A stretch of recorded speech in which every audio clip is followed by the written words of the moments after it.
So ಇನ್ಸ್ಟಾಗ್ರಾಮಲ್ಲೆಲ್ಲ ಈ ಥರ ಗಿಬ್ಲಿ images ತುಂಬಾ ಫೇಮಸ್ ಆಗ್ತಾಯಿದೆ.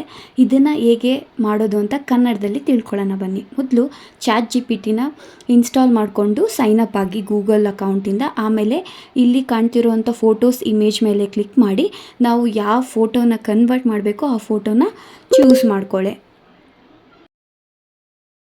ಚೂಸ್ ಮಾಡ್ಕೊಂಡು ಆದಮೇಲೆ ನಾವೇನು ಮಾಡಬೇಕು ಅಂತಂದರೆ ಈ ಇಮೇಜನ್ನ ನಮಗೆ ಗಿಬ್ಲಿ ಇಮೇಜ್ ಆಗಿ ಕೊಡಿ ಅಂತೇಳಿ ನಾವು ಇಂಗ್ಲೀಷಲ್ಲಿ ಟೈಪ್ ಮಾಡಬೇಕು. ಸೊ ನಾನು ಇದನ್ನು ಕಮೆಂಟಲ್ಲಿ ಮೆನ್ಷನ್ ಮಾಡಿರ್ತೀನಿ. ಇದೇ ಥರ just give me Ghibli image of this ಅಂತ ಹಾಕ್ಬಿಟ್ಟು ಎಂಟರ್ ಕೊಟ್ಬಿಡಿ.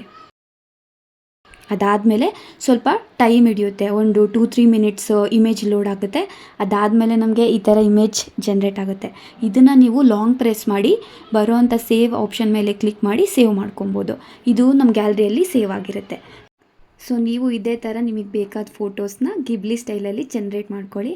ಸೊ ನಿಮ್ಗೆ ಇದಿಷ್ಟ ಆಗಿದ್ದರೆ ಲೈಕ್ ಮಾಡಿ, ಸಬ್ಸ್ಕ್ರೈಬ್ ಮಾಡ್ಕೊಳ್ಳಿ ಫ್ರೆಂಡ್ಸ್. Thank you.